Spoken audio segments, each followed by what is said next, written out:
Thank you. Good evening.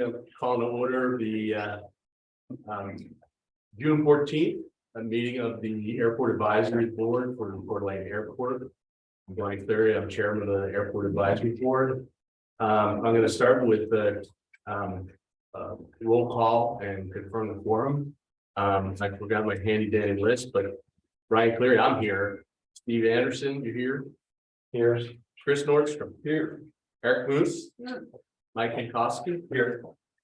Brett Boyer here. Tim Conner. I'm here. Brad McConnell here. Joan Getchers advised us that she had a engagement, so she's absent this evening. Hello, this thing. Okay, I declare that we have a quorum and we can proceed with business. Next is Pledge of Allegiance. I'll pledge allegiance to the flag of the United States of America, to the republic which is one nation call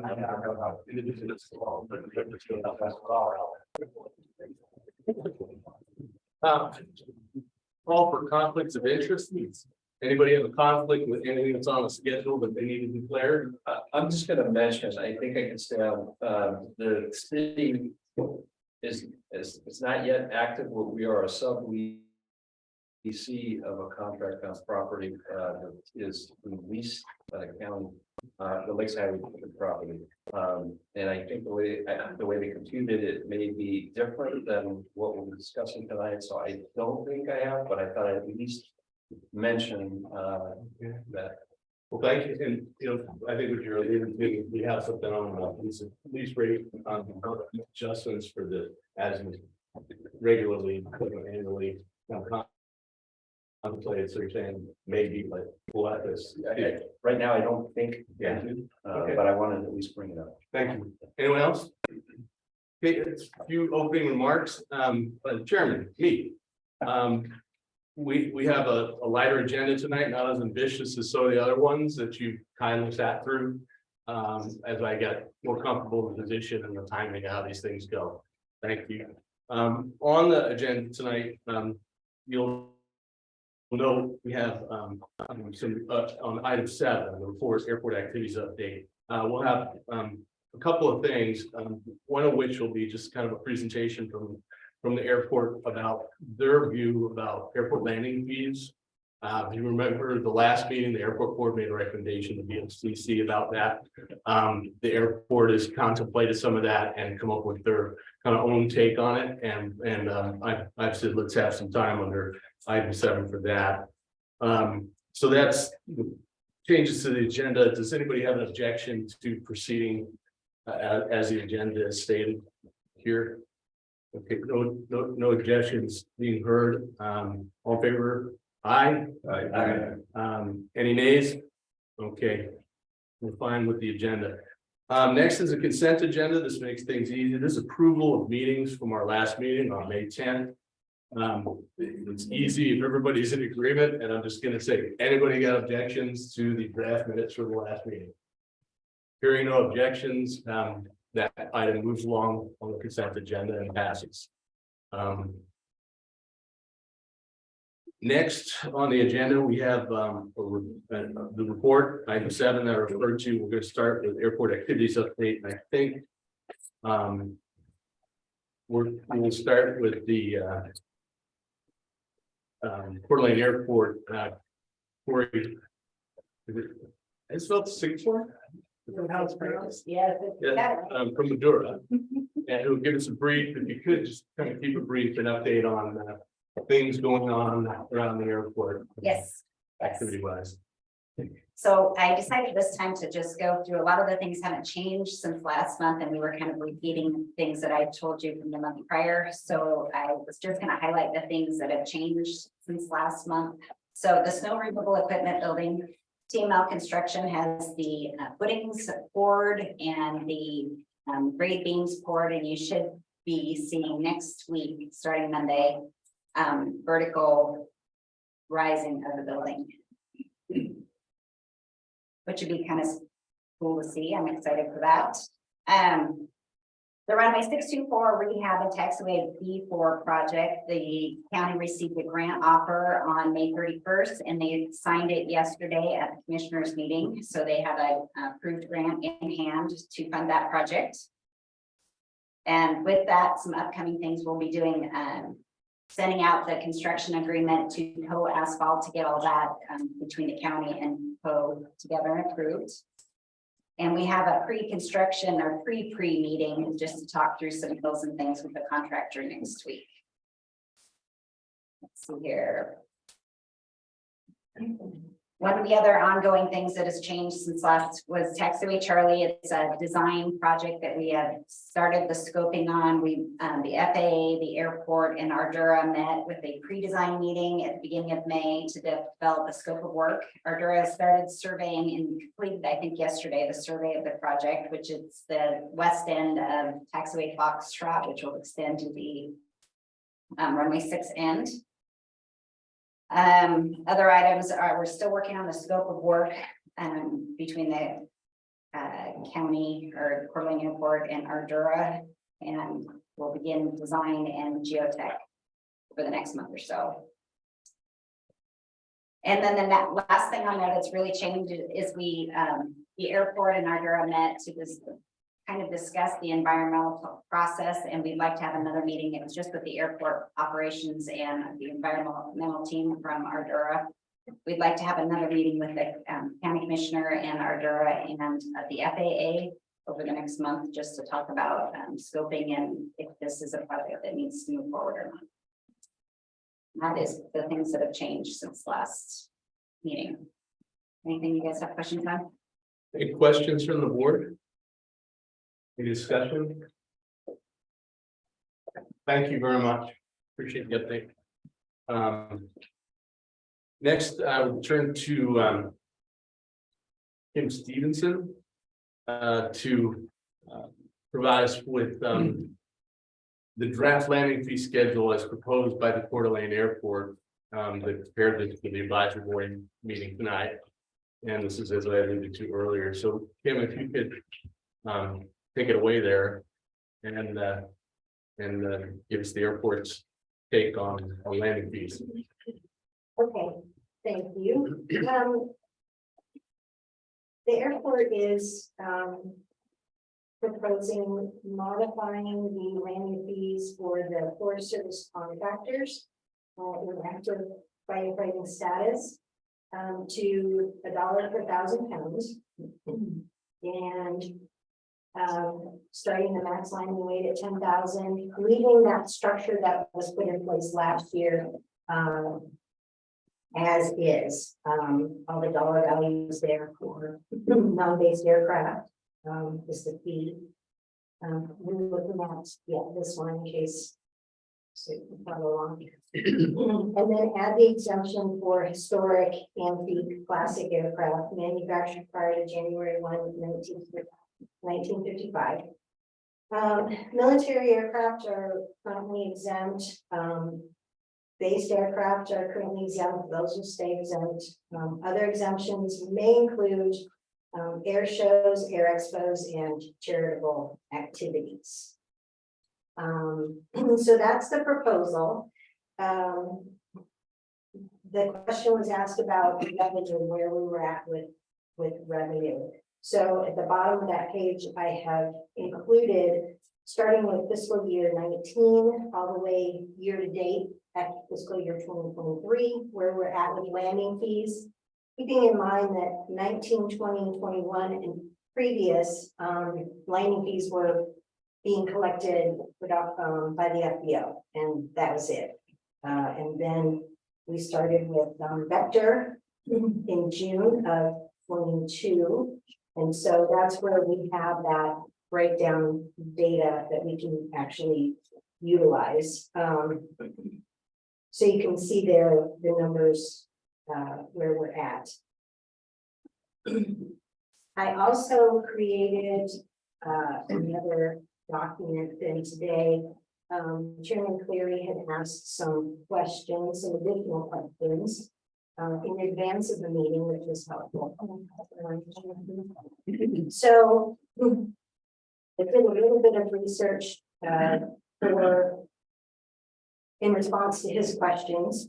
And basically, if you look at, the acreage, the percentage of the counties in the Panhandle and what their level of forest land is, forested land. You'll see that Cooley County has 77% of the county is forested.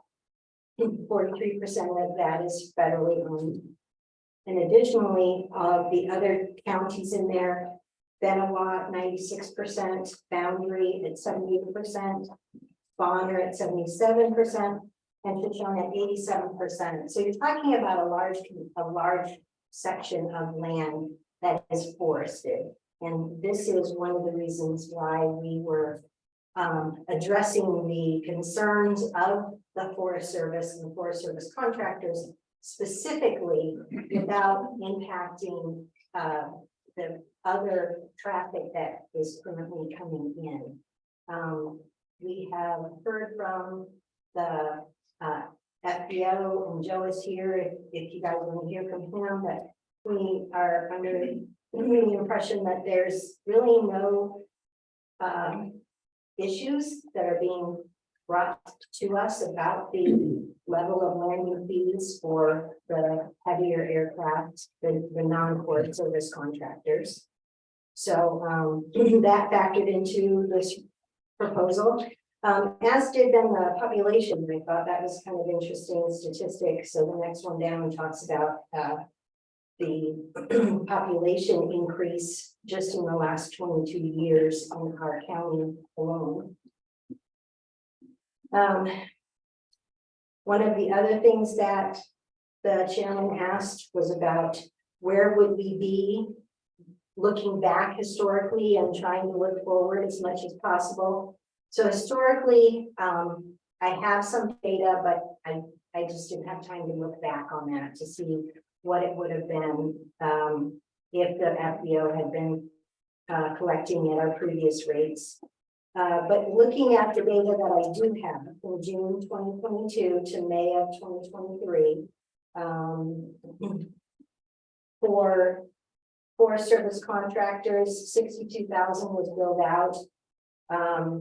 If we had used this scale, it would have been 12,000. So it's a difference of $50,000 for just the Forest Service. But if we keep that other level at 440, you know, for the higher, the globals and everything that come in here, there should, that is not that much of a decrease, really. The other thing we looked at was for that same data set, if we had used the proposal, where would we be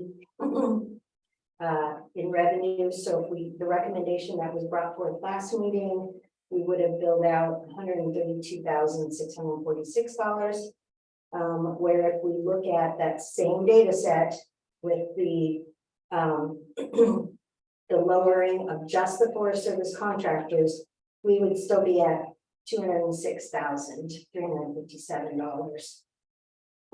So that's comparatively speaking. And then if you want to go back to the this one, on the back side, we did some additional research. So the top section has research that was presented previously to previous boards. It says March 22, but I think we actually, that this was included in the research that was done last month. And then we did some additional research on landing fees at local airports that have Forest Service activities. So you can see comparatively where we fall kind of in that section down there. So we would like to see this proposal. If you have any questions, let me know. But the Forest Service, we love having them here. They're integral part of our airport. And so that's why we thought we would just address the issue of lowering their fees. So just, Oh, sorry. I just was gonna go into the discussion, but I want to make sure that you. will let that Okay, go. good. So, over for discussion, Yeah, I just, for clarification, I think I understand this, Kim, and you did a great job presenting it. So if you take this, the draft landing fee schedule, the max landing weight numbers are the same as they are now. Mhm.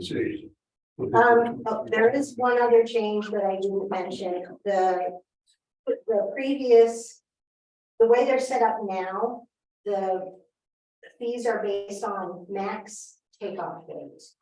And the proposal from both the airport board and the airport, was to move to max landing weight. And so there you'll find some variances as well in the figures that. Okay, so you just adjusted the figures. Mhm. Okay. Yeah. All right, thank you. So what's on here is what you're charging now. Correct.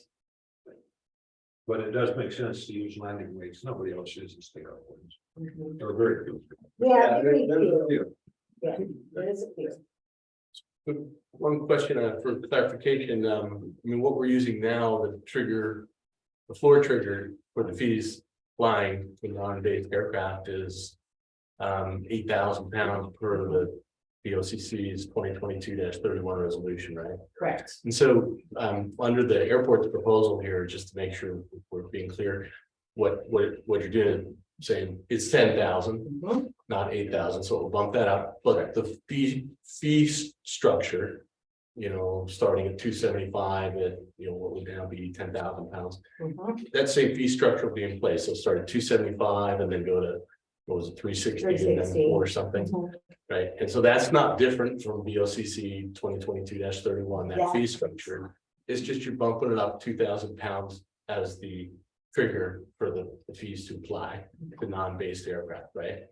Correct. And yeah, under the proposal, the question I had as to the Forest Service active firefighting planes is, are they? Are they just for every 1,000 pound, no matter what, there's no floor trigger? Because I was looking at the materials you had tonight, it seemed like there was a clarification that actually, no, we start at 10,000, it doesn't really matter, about 97,000 pounds, I think, right, those aircraft? Right, yeah, the floor would be 10,000 for them as well. Okay, Yeah. yeah, it just didn't read like that in the, you know, sheet, term sheet. Gotcha. Right, and I just kind of had a clarifying question, so they're treated like everybody else, Correct. but really it matter because they're usually like 93,000 pounds, what, in their weight, so Hey. this, Smaller aircraft as well. yeah.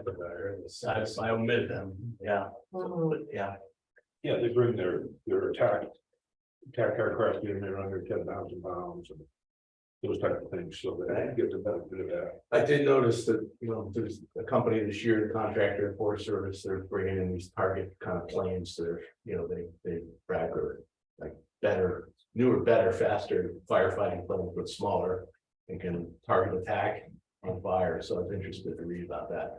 What do they, anybody know, like, what do they weigh in at, like? Something much less than 90,000. The amphibs you're talking about, Yeah. Bosses, yeah, they're, want to make 15,000 gross. well, yeah, but landing with. Or, The, yeah, I don't know how heavy they are, the ones with the. Wait, I mean, they don't load up in any way, get to the water source, Yeah, yeah, pick it up on as they fly along. so. I would think the wheels are under 10,000, I would think, but that's just a guess. well, I was watching them practice in front of my Yes. yard, yeah, so they were swooping into Hayden Lake and doing practice runs a couple weeks ago. It's fun. But they also bring in the aero commanders and some king airs, some of that type of equipment, that's definitely under 10,000 pounds. It's used for lead aircraft that aren't carrying retardant. So There's not many really in the tanker wise, most of the seats in the lead aircraft are under 10,000, most of them, there might be one or two that, Yeah. It's an oddball to get in once in a while, but most of the tanker stuff anymore They're getting, I think the P2B's gone now. P3 Orion's out, there's not many C-130s, that come in anymore. But, Colson's, your BAE 146s, the MD-87s, of course, the 737 now. So most of them are gonna be in that category. Yeah, you're gonna, I don't think it'll be this year, but you're gonna start seeing dash 8400s, Yes, and then there'll be landing weight on those will be about 55,000 pounds, I think. So your point about the population growth here, basically, if I finish that point for you, which is there's an urban forest interface, and as that increases, right, the potential for forest fires goes up with it. It's just a fact of life. And so what you're saying is, look, these large county areas, as the urban forest interface increases, there's greater risk, and making Forest Service happy is so that they stay here and are available sooner rather than later from some other location is desirable. The question I had that I asked you is, Moses Lake, if I understood the presentation by Mr. Kincaid last meeting on landing fees, they did a survey of other fees charged in regional airports. Moses Lake looked like they're about the lowest at the time of 110. And so what's being proposed here is $1. So, I guess the question, just to put a fine point on it, is why are we going to now become presumably the lowest for Forest Service? Not that there's any hard feelings here, I'm saying, is it just that the land, look, we've got more need for these guys, we don't want them to go away, and it's just critical to have them here? well, by all means, if the consensus of the board is that we should recommend the Forest Service pay $1.10. I don't have any issue with that. Gaston was looking at a lot of the information we got from the AAA website, and a lot of it came in late. I apologize for that. Nobody's quick anymore. So where do we start? Yep. Okay. We went from the highest to looking at there's no adjustment in our fees. So you're looking at what everybody else is doing. I thought, well, really, and I was surprised, these aren't that out of line necessarily. But when it came to the Forest Service stuff, we were looking at how everybody else adjusted down, and we thought, well, we could start at $1. These fees can get reviewed every year. Okay, and in the past, in my prior life here, we always started on the bottom of the scale and worked our way up rather than shock everybody. Just thought, well, okay, $1.10. That's not a bad place to start. So let's clear it at $1. Now, if the board wants to recommend that we say $1.10 or $1.25, this is just my proposal to the board to do what you want, make some adjustments to, but let's get something recommended and forwarded to the county commission. And if you feel that $1 per thousand for forest, because it is technically an exemption, and as Kim pointed out, our reasoning for wanting to do that exemption for them. Right. So I told Allison, I said, instead of going through trying to split hairs with all the 10, 20, let's just start at $1 and see what the airport board wants to propose to the commission. So I'm gonna let Steve or whoever else has questions, because I am hot on the floor, but as I leave off, I will point out that the board had made a recommendation, last meeting. You guys are sharing this as part of the discussion tonight. My view was ours is over there, yours is gonna be over there, and the BOCC, the idea here is to elicit information that the BOCC then has through this form to kind of, weigh things. So, the proposal from recommendation from the citizen board that went up to the commissioners, I think it was 220 flat, right? Wasn't that right? It was 220 flat and 8,000 pounds, but I think Mike's got it. So Mike, I'm sorry. I do. I'm looking through the data here and I'm just wondering if there's a correlation between from 2019 to 2023, the actual number of the landings every year. You know that, was that dated somewhere that I'm missing? No, that data is not there. Prior to the start of Vector, the data is not, was never presented, at least what I'm aware of, in a fashion that would make it easily comparable. I think I may have got like a worksheet every month, and there was nothing electronic. So I really didn't have anything, but I do have,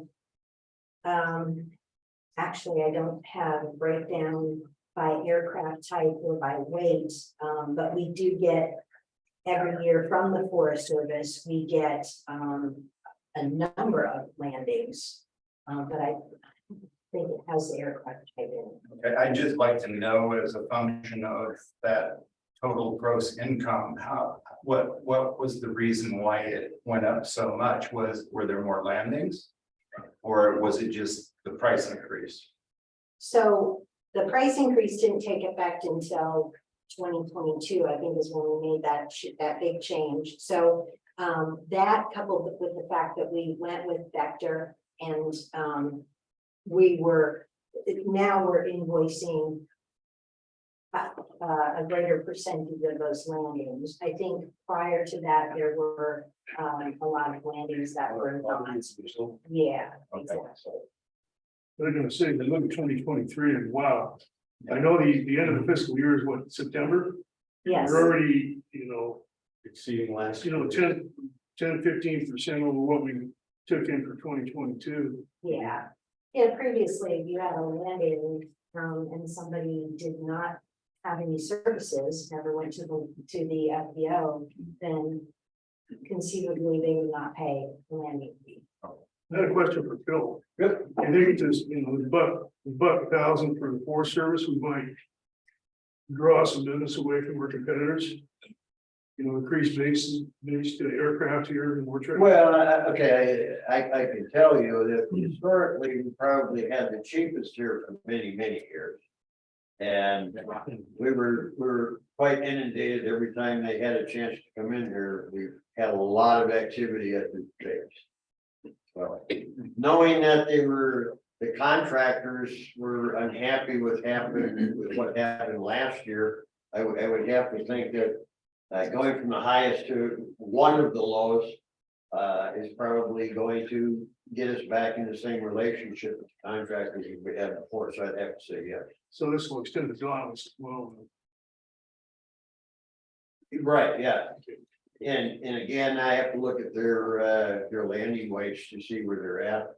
I'm not sure if their landing weights over 10,000. Like I said, those fire bosses, they come back empty anyway.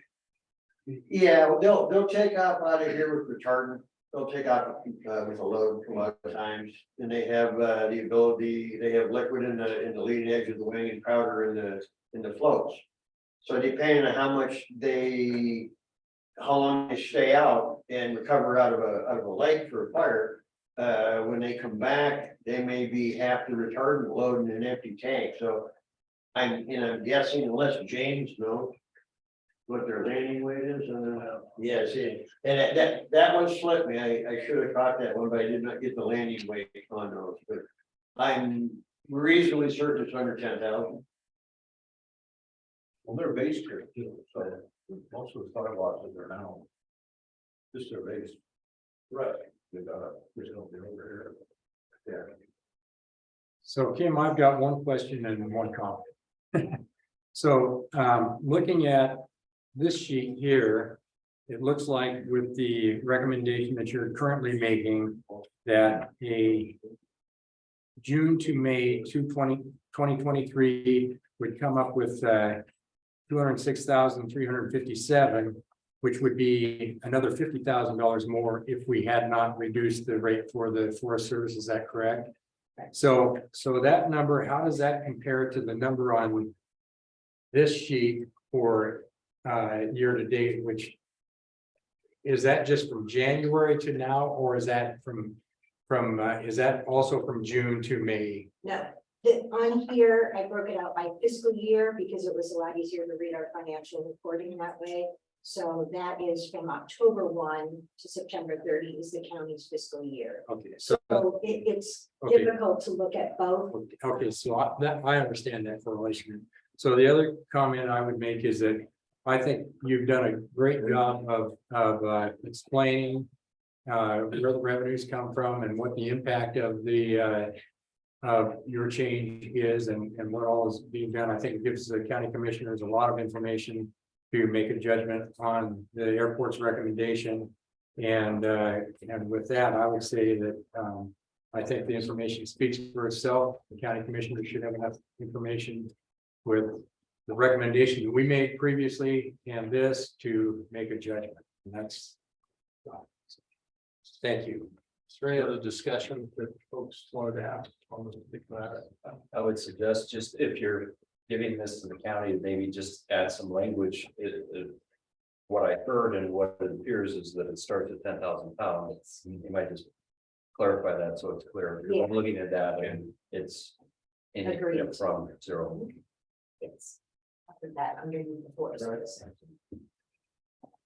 Harry just gave us some information. Landing weight on the Fireball is 11,200, so it does include it. But they're based here, They're based here. right? So they're excluded. Some, there- Now, it says, so we've had this discussion before, and I'll throw it out for suggestion. Yes, they're based here, no, they're not, if they're on contract for the Forest Service. Do we consider them based or? I mean, I personally, I don't care, but you bring up a good point. oh, I mean, I would think. I'm all about having, goodwill for the Forest Service and everything, but like, it is a government contract. We all know how government funding works. We don't need to like. Right. Make it a free. So that's a good point, but my point would be that if they have activity that is not directly related to firefighting, they're training, they're doing the things they're doing as a base company here, we shouldn't charge it. If they're hauling water, they should get charged. Sure. And that makes sense. And I do think that, just to your point, that if I recall correctly, the description on your draft landing fee schedule describes it as, where was that Forest Service thing? Active firefighting status. I don't know if that makes a distinction. That's the distinction. Yeah, so they do have that in front of this, draft landing fee schedule, so there's 3 points. Frank, a lot of landing fee schedules capture commercial activity. As part of being in their fee structure too, so we consider that Right. commercial activity. So an It active would fire logically contract, charge landing fees to them, whether they're technically based here or not, but I know Donna's, for example, they will move aircraft around as well as Forest Service. But becomes a question, like you said, what exactly is a based aircraft in this circumstance? correct. And if we were to define it as, okay, this applies to commercial activities, then that would eliminate, any consideration of based aircraft. I would assume. So how do you account for that? I mean, if they're not commercial part of the time and they're commercial, where do you draw the line? Well, that's a good question. They're all. No, seriously. Yeah, it's an accounting issue that needs to be. Well, considered. I'm sure Vector, they have no way of distinguishing, this is a training flight, Right. that one, they went to fight a fire, so. I suppose it would have to be done through flight tracking within Dauntless in and out of here. And I don't know how easy or how difficult that would be. Tim, you have a lot of aircraft come and go. And you guys track all your ops in and out of here, I'm sure. Well, we don't have a huge amount. I'm gonna go on, but we do. We do have customers that. We do test flights out of here, we'll pick up an airplane, do test flight, they'll deliver an airplane. They'll be the parts for that go on either back into our system or to the customer. And, we have all that aircraft records. See, but that's the difference though. That's an internal accounting. Right. Within their company. But then, so what do you do with Dauntless? Do you leave it to good behavior and that's gonna tell you when they just did a commercial? Or just figure a dollar a thousand. They're really giving them a good deal anyway, so. Well, I'd have to have a talk with Ivan to see how see how Ivan tracks that in and out, because they know what's on contract, and if they got one in contract in Missoula, but it comes in here for repairs, it's still doing a landing. It's not on contractor, but it's coming in for maintenance. So maybe it's a non-issue for them. Good question. It's probably not a big issue for them. Right, Great, but it'd be good to talk to them. sure. Brings me to the question that Eric, you kind of triggered my head, which was, it is government contracting after all. And the question that I have is, well, the contractor, is the contractor the one paying the fee out of the money they're making? Or is it passed through to the Forest Service? Because if it's passed through the Forest Service, the contractor, quite frankly, probably doesn't care. You know, I mean, It's been a long time since I've done Forest Service, but in the past, that would have been a fee that we would have calculated in our overall overhead charge in our contract, and it's not a pass through. But that's been many years ago. I researched this year's rates that on the contract that Forest Service awarded for this fiscal year. And I came away not clear, but of the mind that it looked like it was a pass through to Forest Service, like they budget for it. And it's not out of the contractor's pocket. I could be wrong on that, Well, they may have changed, but I could only get so far with the research without, you know, kind of like calling somebody and going. So anyway, yeah. go ahead. To answer your question, initially, the contractors pay the fee. And that is a pass through, they're reimbursed for that operational fee off of that fire. Yeah, so it is a pass through in a sense, okay? But what brought this all to a head last year was the contractors are going, they're getting ripped off by Coeur d'Alene Airport. We don't come there. That's what, and it wasn't the Forest Service, it was the contractors going to the Forest Service saying, you're getting ripped off, we're gonna go someplace else, we have the opportunity. So even though it's a pass through, assigned to that fire, the federal government reimburses them for that payment. That's because it's Yeah, because Vector's gonna bill them as a vendor based on payment. They go back to the registration, it doesn't say the Forest Service in BC, it says Don Lucerne and Fort Wayne, Idaho, so they will receive, audit the bill, include it in their cost, and send that on to the Forest Service. Yeah. I think that's a good discussion that should illuminate from BOCC when they take up, you know, the recommendation that the board has made. And the recommendation that you guys are sending over, you know, I want it on for discussion, so hear these out, more information exchange. But we're not taking action on this. I hope that wasn't the expectation. You know, you guys do what you do, and we have a role as advisory, recommendatory, which we fulfilled, and you guys have a role which you report to the BOCC, which I view this as in that lane.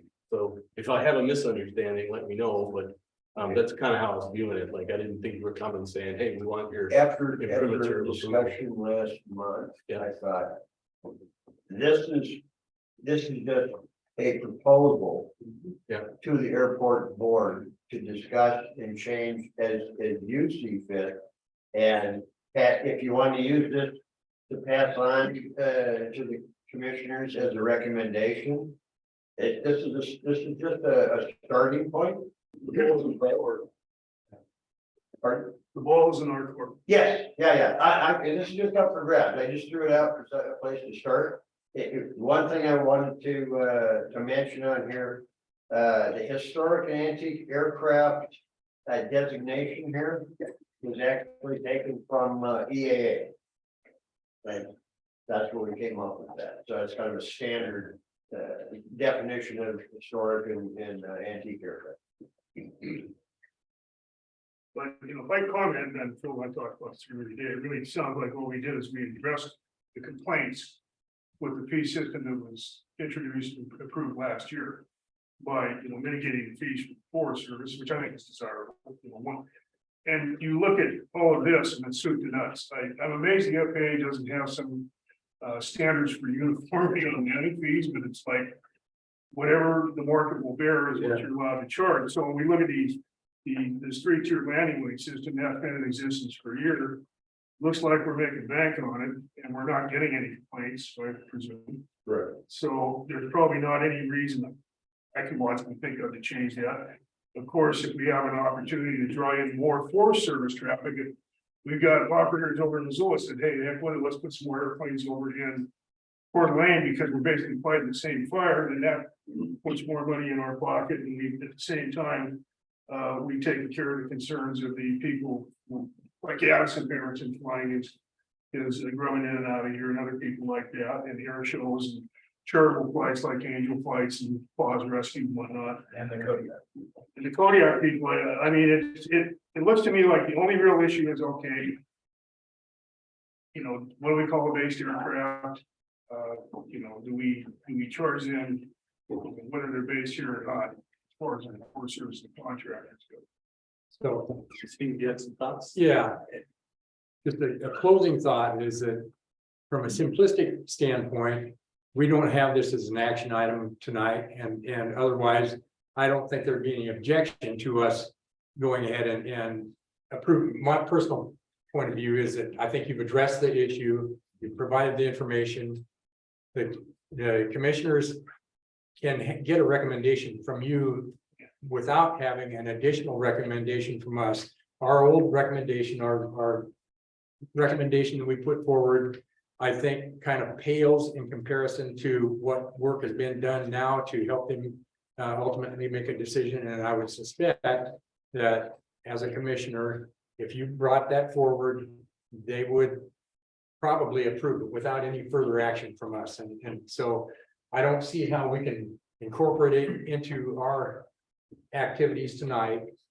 And I would encourage you to just take what you've got good information, and ask the commissioners to approve the change that you've made. That's my. That's all. The feedback we've got here is adequate to that purpose. Absolutely. So Steve, thank you. I think you stuck the landing on closing that out for us. So that's, but that's a close. Kim, you had a question? I'm sorry. Two quick clarifications. The $50,000 difference includes no cost to Dauntless, just to clarify. And then your comment about giving them very low costs, they pay us additional fees above and beyond landing fees. The Forest Service does for operating their base out of here. We get a flat fee and then we get ramp fees for their. Yeah, so it's, yeah. There's more to it than that. And then online, we had someone mention that factoring in the Forest Service, if they bring more aircraft, they're purchasing more fuel here, so that increases our. Yeah, I would have one request, if you can get a projector, since they're doing all the doing, ask them if it's possible for them to first landing counts. So the next, and we're gonna be looking at this data again in the future, it'd be nice to know how many of which kind of aircraft you have land in a particular fiscal year, and how much fee it generated. I can get. And I'm sure they probably have it, Yep, I have probably it. just have to ask. Yep, I have it. We can talk about that later, how you want to see it. So We'll close out discussion on this, and I'm gonna move to the next agenda item, which is number 8. This is just a report that we have on here every month for an update from Mr. Craviotto. Could you come forward, sir, and share your thoughts? Yeah, this is, I'm Harry Craviotto. I'm president of the Coeur d'Alene Airport Association, and we had a very lively meeting last night. We were very well attended, we'll put it that way. Some of the things that we had discussed were what you guys are discussing, the landing fees and that kind of thing. And then we did it at Spancraft, and they were very gracious to let us use their facility. And Joe over there at Spancraft also presented us with what they do and how they operate, and because nobody, we didn't know all the ins and outs of it, so he gave us a rundown on the services that they have and the fuel and so on and so forth. And then we also had a quick little presentation from Augustus Brown, and he won the aerospace U.S. Nationals Invention Convention in Dearborn, Michigan. And he's a spy. He's 12 years old, and he came to our association meeting and presented his invention of collecting junk in space. And it was pretty interesting. And so he was picked to go back to Michigan in the US Nationals, and he came away with the Aerospace Award for that. So he did pretty well with that. And then we also discussed updates on our logo and for our hats and shirts and so on and so forth. We also are working on a scholarship for young aviation cadets and young aviation enthusiasts that are coming up through, you know, kids. And we're trying to put some kind of a scholarship together, which I don't know if we'll get there, but we're working on that. And then also we we had some fly-ins and fly-outs, and some of them got delayed by weather, but some of our crew went down to Lewiston to a fly-in down there, pancake breakfast that Steve was there, and I think there's some other folks there, and that was very interesting. And then we just maybe Phil can give us a update on 624 closures. That's all I got. I had to give you a part of the job there.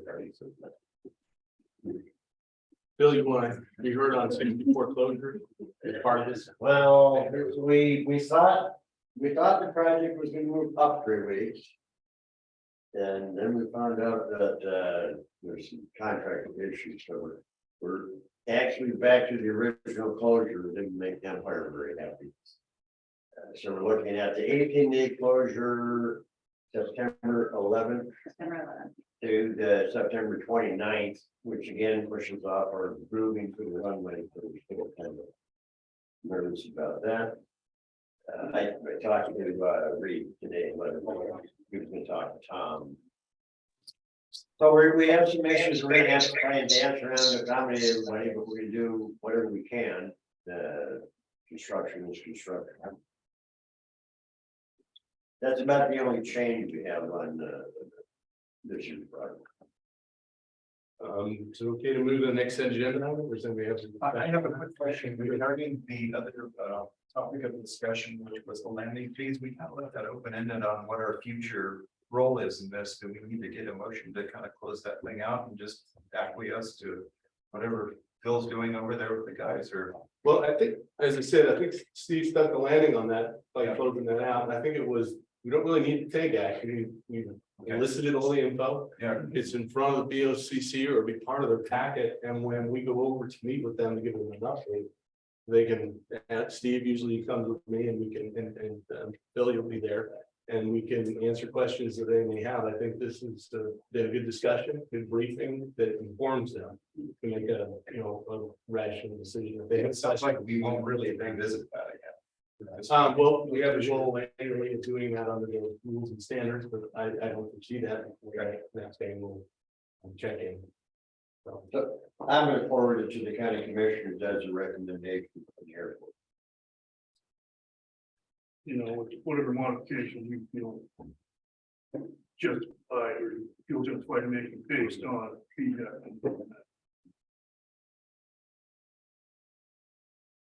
So moving to the next item, Kim, you're up at bat again. Just give a little heads up there on item 9. This is the report. This is a report on 2023 lease rate calculations. This is listed as an action item. You'll notice the asterisks at the end of this where the chairman may solicit targeted public comment on this agenda item, and sensing that this leasing rates are one of those things this resident community here is sensitive to. I would allow public comment on that just after we hear the presentation and there's some discussion, and then I would open public comment on that particular agenda item before we take any action, just to give you a heads up. So Kim, if I gave you a good enough roll in for that, Sounds go for great. it. Okay, so you all have an 11/17, if you want to follow along with that. So I have prepared the CPI adjustment for last meeting, the way it had been done previously, the way I've done it the past 2 years. And then having a conversation with the foreman after and, issues that were brought up with that, and that is that there is no northwest region. So, what I did was, and we'll kind of walk through step by step how the CPI is prepared and look at the data. There's some options we can do, and then look at the language in the lease and the language in the standards. So if I could just interrupt you real quick, at the end of the materials in this handout, right? What I did was I reproduced the relevant section from the rules and standards, right? That makes reference to CPI adjustments using the Northwest CPI. I've also provided what Steve gave me kind of a facsimile of the lease, you know, what seems to be a common lease. I don't know if it's the one always used, but that's the way it kind of felt. And I highlighted relevant language from that, so you can compare it on the left side, the existing rules and standards, to what's in the lease. And see if there's, you know, they mirror each other, but pretty much, but they both use that Northwest. And there's no such thing as a Northwest CPI. So what Kim's gonna go through is like a little bit of a struggle there about how it is you came from the CPI that seems most relevant to the cost, because I think the prior thought was like use the national, but that's not really what's called for here. So I just want to give that framework. Sorry to interrupt you. And please proceed. Okay, so on the left side of page 1, you can see the area definitions from the Bureau of Labor Statistics website. And yes, there is no net Northwest in there. So if you look at the definition, by definition, the mountain division includes Idaho. So that I calculated it using the figures from the mountain division. But also the West region includes the mountain region. So if we would want to look at the West region, I included West A, which is population size over 2.5 million. And then B and C, which is really more applicable, population size 2.5 million or less. And then the US city average, the national one, which is what I originally calculated the CPI adjustment on. And so then on the right side is just another screenshot of the tables where you go and we use the all urban consumers, so the CPI-U to pull the data set from. Okay, and each bit correlates there. So if you go to the next page, I took a snip of that CPI-U set of data for just, I went back just to 2019. It goes back further than that on the website. And each one of them has the data up at the top and then the calculation below. And so we'll just go through one real quick and then you can review the rest of those. So the CPI calculation process is basically find we always use January. January figures to base our numbers off of. So we take the current year, subtract the prior year, and to find the index point change, and then divide by the previous year's CPI, multiply by 100, and then we come up with the percent change. Okay, and then we round it 2 digits typically on that. So basically, then if we would, I think what I did, yeah, I went back a year, so I have 2021 to 2022, so that you could see how we arrived at the 7.47 that we used last year. And then we've got the current year. National comes in at 6.41% change. The West, and the West by itself is the West A, so that's the higher population, comes in at 6.28% change. You go to the next page. The rest, B and C, which is the under 2.5 2.5 million and under comes in at 6%. And then the mountain by itself comes in at 7.15%. So then we would take that rate. So all of them have the current lease rates and the amount of increase, and then what the proposed rate would be at the very bottom of the page. And lease rates apply to, so whatever you approve is what any new leases would come in at. Okay, anybody who has reached their end of the base term and is going into their renewal term would go to that rate. And then the percentage we would use to apply to anybody's lease who is up for lease renewal, which is every 5 years, unless your base term is less than that, okay? So when your lease is up for renewal, that's when that CPI adjustment percentage gets applied. So that's how it factors into affecting the leases out here. Just to provide a little backdrop, because I know that's a bit to take in. I've been working for a couple of weeks in this, and you know, I know more about CPI index than I want to know in a lifetime at this point. But the fact of the matter is that the airport, by its own rules and standards, refer to using a Northwest CPI index and instead of using a national, right? So pointed this out. Question is, well, there isn't a Northwest, so which one do we pick? And what Kim went through was a couple permutations of, well, if you run the, you know, like the north, if you run the mountain, if you run what is it, class A and B or CPI and B for the West. And she went through and said, here's the various percentages that you get for each one of those when you run it. And then let me bring it back to the rules and standards, because what they call for is basically, it says there's a bunch of factors you can look at, right? One, CPI, you're supposed to do it in combination with any of the following 5 things, and I won't go through those and put everyone to a snoozer, but you know, you could do like an appraisal, things like that, and what's going on here is it also allows in that mix of any of these other things can be considered with it is whether it's an aeronautical or non-aeronautical use. And so the airport does distinguish that way, right?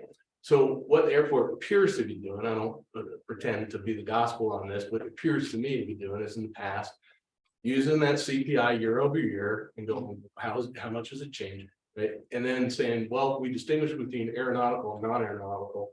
So we're doing any of one of those things or more in combination, CPI and distinguishing between type of use. And that suffices for what they've been doing. Now that's my read. It's not perfect possibly, but there's other things that could be taken into account here. I know Steve has some questions on this. I don't want to hog the time here, but it seems like, and it's good that Kim calculated all the different permutations that one might look to select a CPI. It looks like you might have a range, because there's another part of the rule that actually is in the leases, but not the rules and standards. It talks about, you know, you use a 5-year compounded CPI as basically a floor. Like you cannot raise it below that floor, like you can't go lower than the floor, which is, you do the 5-year compounded, I think it's 3.8%. So that's a floor. And you cannot, you know, do your adjustment less than that apparently. But then our CPI has been churned them out here. We're all above that, so that's not an issue about like below the floor. It's just which one do you pick? And I think you were to say, if I'd like to get a word in here, you might say there's some discussion here about which you pick. It's not like just just pick this one on the highest one and it feels good. It's there's some discretion and it's taken into account. So let me shut up. I try to just provide the backdrop to speed it along, probably just extend it in 10 minutes, but open it for discussion, guys. So, Kim, which of these numbers that you're showing are the ones that you're recommending? Which one is the recommended CPI adjustment? Well, the mountain is the one that Idaho is specifically listed in. So then we're looking at really just that central region. And you can see the impact. So if you look at the third page, and just look at the mountain in the West BC, which has probably the biggest variance there. The mountain at 7.15 and the west at 6 flat. If you go down to the bottom and look at the proposed rate itself, there's Almost 0.2 of a cent not much. difference in there. When you get up to the ground rate, there's 0.7 of a cent. So the non-aeronautical, non-aeronautical ground rate, then you're getting a little closer towards that penny. So this year, I guess in the long run, it really doesn't make that much difference. Again, the CPI is high this year, it was high last year. Fortunately, it's coming down a little bit. So it makes sense to be in the mountain. It makes sense to be in the West BC because we're definitely under that 2.5 million threshold. So that would be my recommendation with one of those two, so that we are actually in the category that Idaho is listed in. Okay, so, but you need to pick one. And I recommended Ken we use the west at the 6.0. West BC. Yes. Ken, a question on because all items are not, all urban consumers all urban consumers not.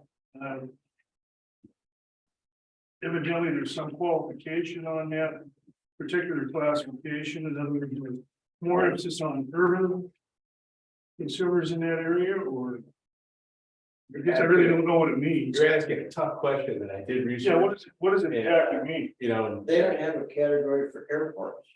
Well, no, but what I'm saying is, they're qualified, like all items in West side class B/C, all urban. So.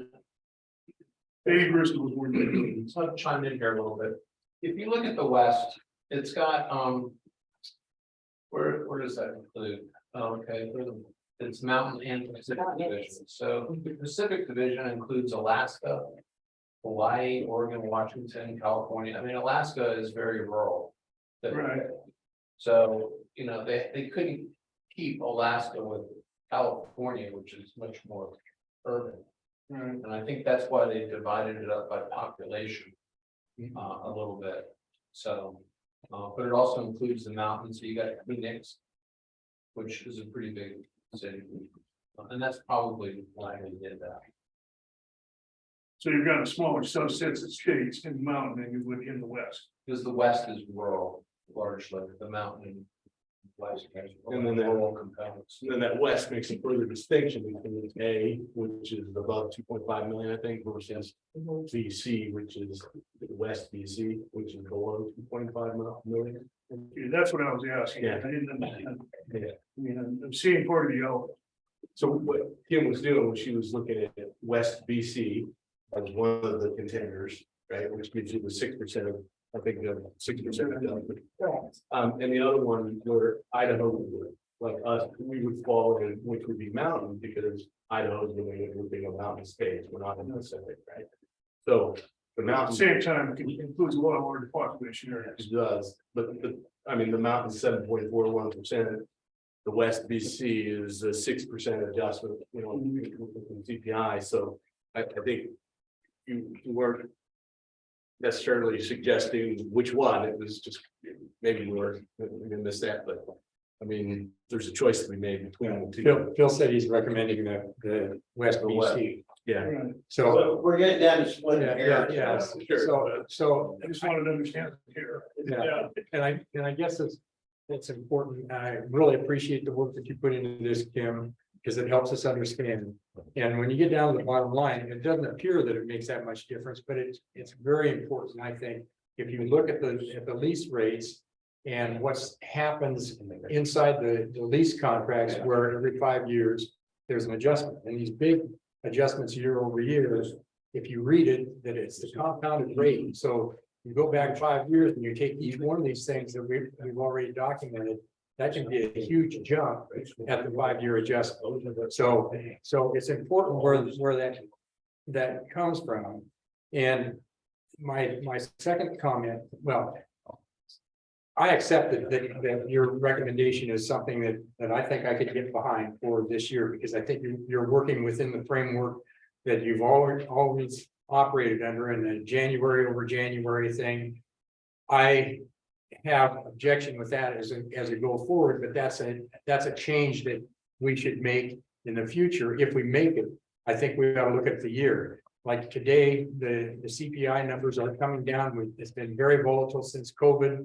If you looked at a full year, it's likely that these numbers would be substantially less than what they are here. And my recommendation, if I could make one, would be that we look at setting up a framework where going forward, we try to make these adjustments at year end, where you can take a year over year average and use those numbers. I have no problem with using the West BC, and I have no problem with the methodology, but I do think it's important, even though it doesn't look like much when you look down 1 year, what's the adjustment? It's not significant, but it is for the people that have bases here. Sorry, I'm reading on my box of crayons with me for math, but you're suggesting that we basically always use a compounded rate by some of the snapshot in January that's currently happening? Well, Or an average over 5 years. yeah, Interesting. actually, The average is different than compound. yeah, the average is gonna be different. So if you looked at, in making this calculation, you go back 5 years, you see what the CPI was, you look at what it is right now, you can mathematically calculate what the compound rate is for that period. Now, that number is gonna be different than the average number. And it happens to be that for the last 5 years, if you use the original things, it would be 3.8% per year for 5 years. And that would give you a number that was like maybe 30%. I don't know what that number is, but it would be different than I'm getting in the weeds here. All I want to say is that going forward, I think we ought to use a year over year average. And I'm talking about the monthly averages, average those out against the previous year's averages. And that would be your 1 year CPI. But in terms of looking at the contracts that you all have, that you have ground leases on, there's some stuff in the rules and standards that probably would require some additional clarification, because it can be interpreted several different ways depending on what camp you're in. Excuse me, if I could continue here. It talks about a compound CPI for the previous 5-year period. Right, And that being, and you calculated that being 3.8% right, versus 6. right, This would imply that you've got a range that right. you can pick from in there. So you can go anywhere from 3.8 to 6. And to me, it would almost make more sense to use the 5-year compounded average, because what you're doing is you're applying it as a 5-year adjustment for leases. So Right, that's more apples than apples. Is that right? that's, Bruce, you've been in the business. Does that make sense to you? and what you said, you crystallized what I was trying to say, Frank, and so I think, for this year, I think Kim's provided us with the background information that they've done, but I would say that we as an advisory board ought to address the underlying things to get rid of some of the confusion, so on a You get a clear definition. Absolutely. I've always had a concern with the way this was set up, because if you run into a spike in CPI, and I just happen to have my lease under evaluation this year, then I get hit with this abnormally high increase. And so I totally agree with Steve on the fact that this should be an averaged approach over that 5-year period, and then determine the increase based on that, because then it smooths it out. Yeah. Instead of getting hit with, certainly it's not as bad as just picking the year that we're in. But I think I agree with what you're saying. So there need to be some changes there, I would say. So I would suggest we add that to the end of the agenda under the items of future things to talk about, but I know that Frank, you're in the biz too, and in your professional judgment, how would you go about with the way you're describing it, like with the 5-year snapshot and the 5-year lease? That would be the approach, simply to smooth out the bumps and dips. You know, and it's got a basement on it, so you're not gonna drop it, Yeah, you know, but. You know, like Mike pointed out, and I think you guys wrestled with this last year, as I recall, because you had a huge increase last year and I think you guys backed it down a couple, didn't you, Greg? No, whatever they told me, I remember being, I remember hearing you last year. Last year, about 75. yeah, it was a bad year. yeah, Yeah, and the average would work out a lot better. yeah. So, I'm gonna make a motion here. we wanted to have the public weigh in too, remember at the end of the discussion, we want to open public comment. Okay, but in that, during the discussion, why we make a motion? So I'm gonna move that we accept Kim's recommendation using the West BC 6% for the year-over-year CPI increase for this period of time. That's what I'm gonna recommend. In a second. Is there a second? I'll second it. Now, We had the discussion, now but, discussion. but, I'd call the public to come on up and share any thoughts they have on it before we. Yeah, I would just go along with what Frank said, you wanna average it over a period, so you take the humps out of it. I have a piece out here, that would be my preferred recommendation. Any other public comment input on this topic, guy? Yeah, hi, Greg G. Miller, Blue Sky Hangers. I would suggest that you would stay at your current way you were figuring it out until you come up with a way to average. Because should I come back in and then say, hey, man, I got hit with 7.4 last year. Now these guys are getting hit with 6. It only means like $50 in the whole thing, but it's like, you know, if you're changing the way it's calculated, I go with what Rick was talking about, rather than trying to find a different. It has a big impact on the commercial operators. Yeah. It's. Yeah, we're not proposing that there's any changes to anything, and we're accepting, or my motion would be to accept her recommendation based on her prior deal. The only thing that's changing is that there is no Northwest region CPI, and so she's had to choose a West BC, and that's what she's using. So for this year, it would be 6%, and going forward, I would hope that we could make some additional clarification. Any other public input comment? Better than this. I would I would just call for the vote on this, all in favor, say aye. Aye. Any nays? Nay. I'm the nay also. Mike and Kosky, the nay, and anybody else? Well, I guess I didn't vote. I don't feel like we have enough information to move forward. Well, that's right. But my understanding is we were just basically clarifying what's in here now. So Based on what we can go with, yeah, with which region. I think the issue of the 5-year makes sense, and if you want to bring it back, discuss it, but you need that now. But what I would say on that is just simply that, and correct me if I'm wrong. The way the rules and standard read, don't. And this could be the difference between Steve, maybe we have a difference of opinion, I don't know, but I don't think that they will have in there that you can take a 5-year compounded CPI as the basis for making your adjustment, okay? For the 1 year adjustment. This 1 year adjustment is going to apply only to this year, right? So. Well, it applies to leases. Forever. Yeah, I mean, and anybody whose lease is coming up for renewal this year. Right, like you've got a 5-year lease. And it says here you can't be less than the compounded CPI for the previous 5-year period, so. It doesn't Applies say to that. me, you've got a range to work with. Yeah. Right, it can't be less than that, right, which I Can't say be less. floor below what you can't go, 3.8%. So the West BC, the adjustment is 6%, right? Versus using Mountain, which is like 7 something, right? And so it's the lesser of the two evils, the lower rate of the West BC. The pound, it only plays into just don't go below this floor when you're making your investment, right? So as the rules and standards are written. That's kind of the choice to be made is whether you pick West BC or you can pick mountain. It's between those two. I don't think we can make up and bend those rules right now, No, because it's not in our power.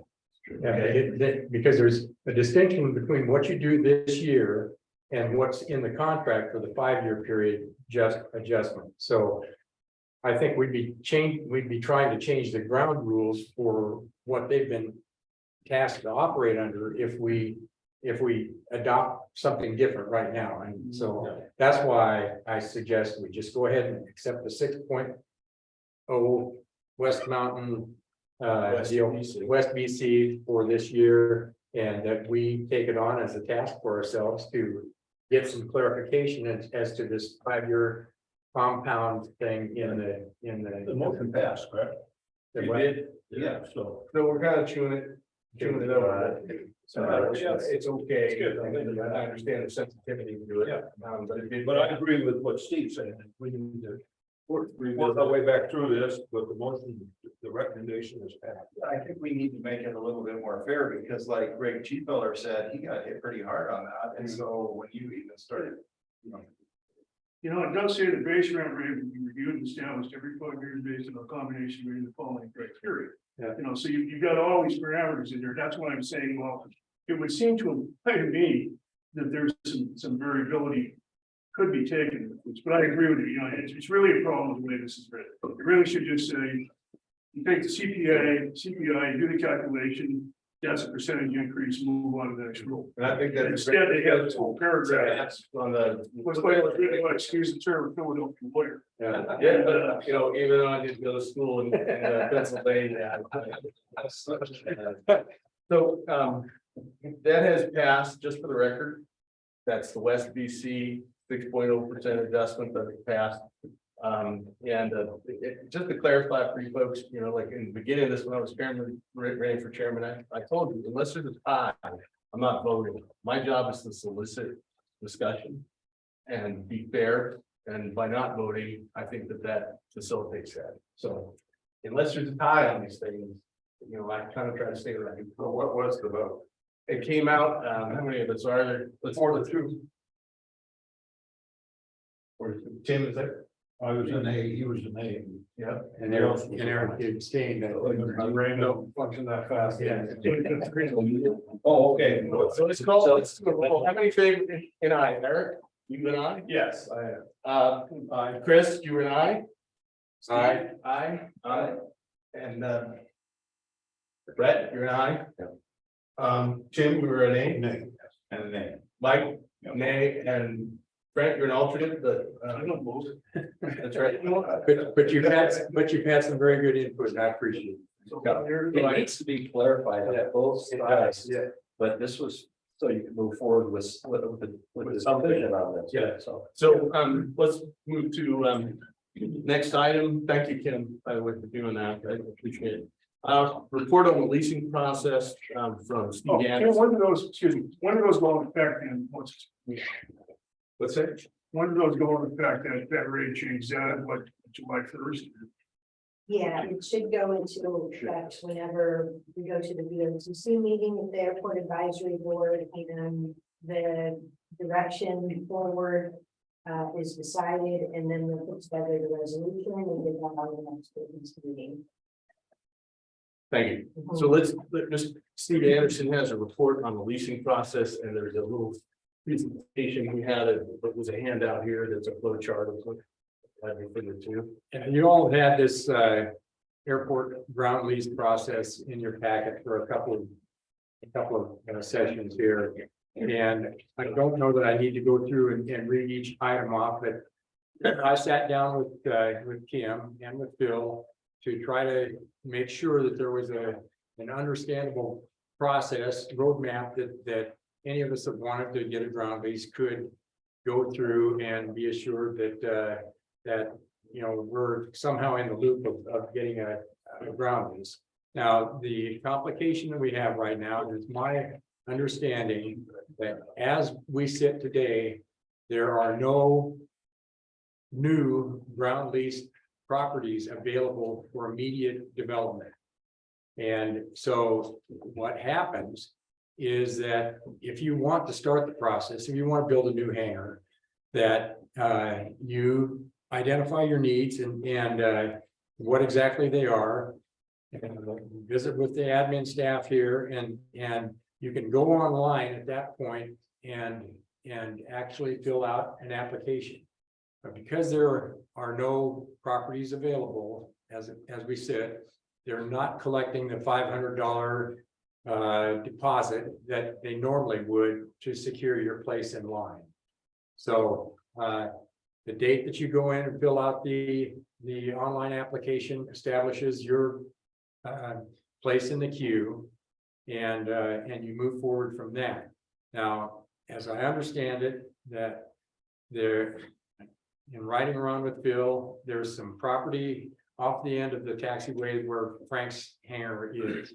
If you continued onto the west, there's airport property out there that could be developed with fairly minimal infrastructure additions. And hopefully, if there are as many people in the queue as we think that there are, that would be something that would be a fairly high priority for the county to move forward on, because as soon as that's done, then there's revenue potential and you decrease the backlog of people that are, yeah. Gives you a point. Yeah, so, D3, yeah, okay, taxiway, the road coming into that complex there lines up with taxiway D3. that's this one Here, correct. Yeah, We built that road with the intent of being a taxiway. So this would continue on out here to Atlas, I guess you could go up that far out with additional hangars. So that's one space that Phil identified for me and that Frank's aware of. And the other place is over here on the east side of the airport, this property that currently is vacant except for the gun club, has some potential with some elevation changes and things to extend some taxiways off of here and get out into this and make this also available for hangars. And we hope that is something that moves forward. So back to the process, if I could, just. Sure. Yeah, just keep moving through that, because I think this is a future agenda item, that Right. discussion. Right, but it plays into the process because right now we're at a roadblock. The people in the queue are just piling up. I understand. So, when suitable property becomes available, you'd be notified by the airport and you could either go ahead and unless your plans have changed, you could go ahead and start your development process where you're gonna get your permits from the county and the permits from the airport and get your design work done and move forward. So upon the award of the lease, the payments would begin and the lessee is going to be responsible for securing all the necessary permits. Now, there were some other things that the stakeholders talked with me about. One of the things would be to kind of have a list of who's got hangars out here and who's in the queue. That is not currently something that's built into the software that the county has. Kim indicated to me that that's something that she's amenable to doing. If that's something that we want, that's something that you'd have to have IT staff and whatever start developing that software, but it would be helpful for the people that are trying to find a spot. And let's see. So, Can I interject really quick? sure, There used to be the capability of going onto the GIS website and identifying a hangar you're interested in, and it would come up with the person who was the leasing of that hangar. Now it's a hodgepodge. You see some of them show up and others just say Coeur d'Alene Airport. What happened with that? I don't know what's happened with that. Maybe Kim could say, but I know the KC Earth website has that information on the ones that are privately owned. I know that I have also seen some that are at Coeur d'Alene Airport, and I assumed that those were county hangar, isn't, but Those are actual occupants that pay a lease. And that, but it's still designated as Coeur d'Alene Airport, so it's kind of a black hole there. So- GIS thing, Okay, we so, don't control it. so if you fix that, then folks could find out yeah. who to contact in case they're interested in hanging out. My impression was that I came away from talking with Kim and with Phil is that if we've got recommendations for modifications to the GIS or the IT system, that they're willing to consider that. And I guess, you know, to the extent that it requires resources or funding or whatever, then we need to take that to the county commissioners to make that recommendation. But as of right now, this was just a process type thing to say, this is, and it's something that Bruce asked us to do early on in the process. There were and are still some people that feel like there was or may still be favoritism as to I didn't mean to get that response from you, Phil, but you know, perceptions are perceptions, and I think that was what part of what Bruce was concerned about too, and in terms of making sure that there's no favoritism or anything like that, that you take away that opportunity for favoritism if you've got a document that says this is where you are. So Steve, was there any more to the process that you needed to close out on? No. So I had just a real quick comment that when we first queued the subject up weeks and a couple months ago, I'd mentioned I'd gone to forget the airport, but they had basically a little, it's almost like a little app, what I'll call it, that they had dropped in. And you could go to their website and look who's in the lease queue for a hangar at the airport. And, you know, I think what you're getting at is the lack of transparency causes suspicion of you know, favoritism. And I went right to the airport and I was looking and it just scrolls and you could see who's in the queue. And I talked to the airport person who kind of manages that, and they said, you know, that was like, it actually alleviated the same kind of issue over there where people didn't feel like, you know, there's favoritism going on. I can't imagine that that's code that's like proprietary. I mean, somebody's got to have it where you could. Yeah, no, I don't think it's proprietary. Yeah. I think they're willing to do that. So anyway, I think Bruce has a question. I'll find the name of the airport and pass it to you, Kim, if you like, but then you can just check the website out, and I have the name of the person who like manages, I think, leases over there, so I spoke with, she's a very nice lady. Just for your information. I'll follow up after the meeting. So any other discussion on this item? Isn't it simply just a matter of having a file of applications in date order? Would That's that not cause as too- cool as an app. Well, it's working, it's what has to start. That's the other line of data, but yeah, no, but it's, yeah. I mean, if somebody comes in and says, I'd like to lease something, and they don't leave the application, then they're not really in a queue. Right. Yeah. So I mean, it would start with, Yeah. you fill it out, you date it, it goes in there in that order, and As long as everyone knows that that's what the ground. when slot comes up, then you dance to the head of the list, and the list is extinguished. So You're right, you're right. Bruce has a question. Yeah, Bruce, I'm sorry. Just real quick, when you get on the wait list, are you assigned a number? Because that alleviates that issue too. You're given a number, now there's a sequence that's been established. So. you know, Not currently, no. yeah. Is there a date, Kim? Yes, So you could go by date, I'm assuming. What you can do on the same day, but just something that tells people, okay, here's your number. Here's where we are right today, here's your number. It might be months until someone gets to you, but it'll be some like. Until the app. Until that app day. Until the app. I have a question or maybe a comment. So there is there still a requirement for building within a certain period of time? Yeah, okay.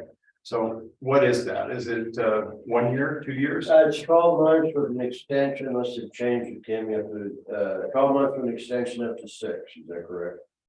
what we were doing, when we kind of ran out of land in COVID is we were doing, a year from the lease date to start and then an additional year to finish. That was during COVID. Yeah, and, haven't really done a lease since then. So does that show up anywhere in the database? I mean, there are curious parties, probably if you forfeit, I understand that if you don't build within a certain period of time, you forfeit the lease, right? So then I would think that there are those who are in the queue for getting a plot of land out here that would be interested in that data. Is that presently anywhere public? I think that would be a good thing to add if there's some IT changes that you can convince the commissioners to give you the authority to move forward on. That those things would be very helpful, and the transparency would be extremely helpful, and would remove any doubt as to, you know, any appearance of favoritism. And I will caution you on one thing we've had a problem with in the past. Denoting that somebody is in the queue and has been there for a certain amount of time by a number is one thing. We've had, I've seen it since we've been back, since I've been back. We've had contractors and others wanting to develop the airport that have got a whole list of the people and harassed them. And I had a lot of not nice things said to me because I was handing out, giving out information that they thought shouldn't be handed out. So figuring out how to do the queue and track everybody is one thing. Be careful of the information that you want put out there. Now, what GIS does, I can't control. And they go yell at GIS, but I don't want to be handing out personal information that we shouldn't be. And I think that's a valid concern, Phil, but the fact is that this is a public airport and it's public information, just like the county information. And you know, people that have thin skins about, you know, the fact that they control something, that's not your. That shouldn't come back on you, and that's just information, and so we're all in a world like that. You know, Google knows where I live, they know how many acres are in my yard, and all that stuff, so, and what my address is, so it shouldn't be any different with the hangars and the lots, in my opinion, in my humble opinion, so. But I agree, I think we need to be careful Yeah, on some of the stuff we do to make sure that we're not getting awry of something. yeah, I don't think you have to give out home numbers and things like that. Probably just do an anonymous number, Yeah. assign it, put today's date with a dash Sure, number in yeah. case there's more than one that applied for it. And then you could just look at that database and say, well, that particular lot, we don't know who owns it, or at least we don't know who owns it presently, but we know it's coming up. Correct. Understand? Yeah. And if the airport is doing their job and their due diligence and they're backed by their bosses, being the VOCC, it's not a problem. In the past, where we've had a lot of room and people were allowed more time to build because of one thing or another, but now it is a problem. We don't have room, or we don't have developed room. And it is an issue, and again, the airport's doing its job, its due diligence, and backed by their bosses, then we shouldn't have a problem. Well, one other question, I want to drag this out, but it is germane to the discussion. So you talked about the open area over there by where the shooting range is as a possibility. Right. Has the airport thing gone bye-bye? Yes, Okay. As far as we know. well, since I got back, they haven't called me. Okay. Whatever happened to the storage unit development idea that, I don't know anything about that, to tell you the truth, that went away too, I understand. I So wasn't surprised with that one. maybe we just close this out as part of this so we can move on with our. The public comment, any public comment beyond the specific on the board, anybody? In regards to waste, with this public. It could be on anything, so it's just public comment. Just wanted to ask Bill, I'm gonna take them up there. Bill, about developing the north side. You got it all platted out there. No, we don't have flat, we have grand drawings with the FAA, we have some concepts. And we'd like to do that ourselves, but we call the CAP and federal money and getting in line for the right thing. And being as how we are technically out of space, that that priority they are concerned about, we just talked about, and it's raising that priority. However, is it gonna push off the decoupling, which I hope it does, we don't know yet. But we're. You know, the FAA to build the taxiways, and it takes a long time for them to program, but then the county's gotta figure out how to put infrastructure. Or we have to put out an RFP to a private developer contractor. So that's still a few years out. I just still in the house, I see little squares up there. Just, you know, public comment is that, it's not supposed to be back and forth. So I know we're a bit of a smaller group and all friends here, but I'd like to keep it more in the line of just there's a comment and not address it right away. Any other public comment, could be on any topic, our agenda. Okay, I don't see anybody jumping to, agenda items for next meeting. I think two of them came up here. I don't know if they belong in the next meeting, but perhaps we could start discussing, in the future in terms of recommendation to the commission, examining the existing rules and standards as to, lease adjustments, right? Ryan, Oh, sorry. I have a recommendation. Okay. It seems like there's a lot that's pointing back to the rules and standards. And that was a horrendous thing that came up a couple of years ago and we were blindsided by it. And I think that it's draconian. I think that it needs to be reviewed. And I think that that topic that Steve brought up about moving those lease rates over a 5-year average is part of that discussion. So I think at some point we should tackle that. Noted, and I'm gonna solicit, anybody else have any ideas for the next meeting agenda? I didn't look, but we have a list too that was To, in order. I think we're looking at and see what should be on next. from the list, but I thought you guys, Johnny's on the spot All right. already, I like think here's. if you go back to our original directions from Bruce, you'll find several items there that you want to address. One was a complete resolution process among several others, and I think if we refer back to that original list, we can find several items we can easily plot them in the agenda with. Okay, and maybe we'll set aside a little time next time. I'll look at that. Thank you, Frank. I just didn't bring it tonight, but do that. And maybe set aside a little time next meeting just to grapple with that. Like, you know, how you eat an elephant kind of thing at the rules and standards, because I don't even have to look at Phil to know that he's getting nervous over there. Just mentioning rules and standards, because part 37 FA and stuff, right? Because we could tread on toes there. But I think that's one of those, you gotta eat an elephant things. And maybe set aside a little time about the advisability of trying to eat an elephant versus a little piece next week. So, I think the other one, there were two things, and one of them was a discussion about modifying the IT system that the airport currently is working with to be more friendly to the stakeholders out here in the future developments. any other ideas? Okay. Thank you. That brings us to the end of our meeting. I'm gonna ask for someone to move to adjourn. Move to adjourn. Second. I'll second that. All in favor, say aye. Aye. Any nays? Hearing no nays, the ayes have it. We're adjourned. Thank you. That's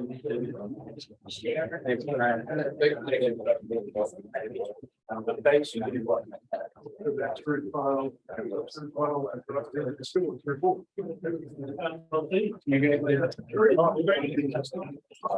Might not get